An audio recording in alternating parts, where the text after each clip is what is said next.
खबरें जो आपको सीधे जोड़ती हैं हमसे, जिनका आपकी जिंदगी पर होता है सीधा असर। खबरों की वही तस्वीर, बिना बदले बिना डरे, जज्बा सच का लिए, सच दिखाते हैं। बलिया में सियासी तूफान, मंत्री संजय निषाद के दलाल बयान पर सपा नेता नीरज सिंह गुड्डू ने उठाई आवाज। आपको बता दें कि बलिया बांसडी विधानसभा 362 में वरिष्ठ सपा नेता नीरज सिंह गुड्डू ने मंत्री डॉक्टर संजय निषाद के हालिया विवादित बयान को लेकर गहरी नाराजगी जताई। गुड्डू ने कहा कि संजय निषाद को अपने पद से इस्तीफा देना चाहिए, क्योंकि वे खुद ही टिकट पर दलाली करते हैं। अगर वे माफ़ी नहीं मांगते तो हम बलिया में किसी भी कार्यक्रम को नहीं होने देंगे और न ही किसी को यहाँ घुसने देंगे। गुड्डू ने आगे कहा कि बलिया के महान पुरुषों से लेकर छोटे से छोटे लोगों तक सभी को अपमानित किया गया है और बागी बलिया ये बर्दाश्त नहीं करेगा। उनका ये बयान तब आया जब निषाद ने एक जनसभा में कहा था कि बलिया के लोग अंग्रेज़ों के दलाल थे और आज भी दलाली का सिस्टम चल रहा है। स्थानीय लोगों ने इस बयान को जिले का अपमान बताया और कई जगहों पर विरोध प्रदर्शन शुरू कर दिया।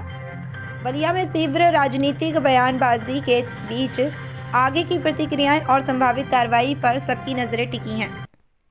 ये तो देखिए ओछी मानसिकता का परिचायक है, एक संवैधानिक पद पर रहते हुए और मानसिक दिवालियापन का ये परिचय है कि आप पूरे बलिया को दलाल कर रहे हैं। बागी बलिया, पूरे देश में अगर किसी को नाम मिला तो बलिया को मिला बागी। पूरे देश में अगर पहला बिगुल कहीं से फूका गया तो बलिया के मंगल पांडे ने 57 में अंग्रेजों का दांत खट्टा किया। 42 में चित्तू पांडे जी और हमारे वीर जितने सेनानी सपूत थे, सब मिल करके 42 में ही बलिया को स्वतंत्र करने का काम किया। पूरा देश 47 में हुआ, बलिया 42 में हुआ। इसके बाद जयप्रकाश जी, इसके बाद चंद्रशेखर जी को ये बलिया देने का काम किया, जो पूर्व प्रधानमंत्री रहे, युवा तुर्क के नाम से जाने गए। और इसके बाद ये खुद जो टिकट के लिए दलाली करने का काम करते हैं, जो रुपया लेकर के टिकट देने का काम कर रहे हैं और ये पूरे बलिया के लोगों को दलाल कर रहे हैं। मैं तो ये कहूँगा कि आपको अभी बलिया के तेवर पता नहीं है। बागी बलिया कहा गया, ये भृगु की धरती है, बलेसर की धरती है। आप भृगु जी और बलेसर जी की धरती पर आप आकर के ये अपनी ओछी मानसिकता का परिचय दिया है।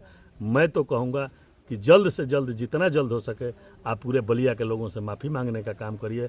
बलिया कभी दलाली नहीं किया है, बलिया संघर्ष किया है, बलिया क्रांति किया है और बलिया हर समय क्रांति में अग्रणी भूमिका निभाने का काम किया है।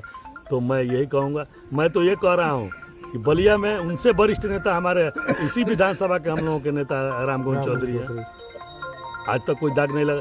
तो ये ओछी मानसिकता का परिचय है और ऐसे लोगों को मैं कहूँगा कि जल्द से जल्द माफ़ी मांगे, अन्यथा फिर अगला कार्यक्रम बलिया में होगा को देना चाहिए।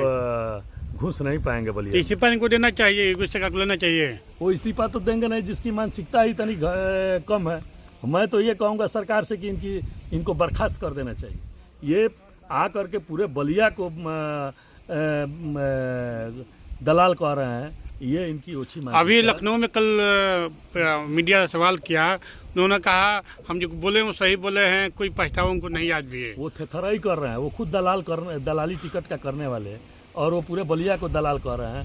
मैं तो कह रहा हूँ कि आप जल्द से जल्द माफ़ी मांग लीजिए, नहीं तो फिर बलिया में दूसरी बार घुसेंगे तो हम लोग घुसने नहीं देंगे और आपको बलिया का तेवर जरूर समझें। जो आज़ादी की भूमिका में जो बलिया ने महान पुरुषों ने जो योगदान दिया है, उनको भी ये अपमानित किए हैं। सबको अपमानित किए हैं। पूरे बलिया की एक एक जनता को, एक एक नौजवान को, एक एक बुजुर्ग को, एक एक माताएं बहनों, सबको ये तिरस्कृत किए हैं। उनका कैरेक्टर क्या है सर?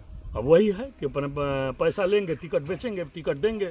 और ऐसे लोग अब बलिया पे अगर अपना बात कह रहे हैं तो ये बहुत ही निंदनीय है, बहुत घृणित है। अगर माफ़ी नहीं मांगते हैं तो इसका जोर विरोध होगा। फिर बलिया में आएंगे तो हम लोग उनके आगे खड़े मिलेंगे कि बलिया में आपका कार्यक्रम नहीं होने देंगे। हम लोग इस तरह का विरोध उनको सुनने का काम मिलेगा। हर जनप्रतिनिधि को इस पे बोलना चाहिए। आखिर हम चुप क्यों, किसी को चुप रहना नहीं।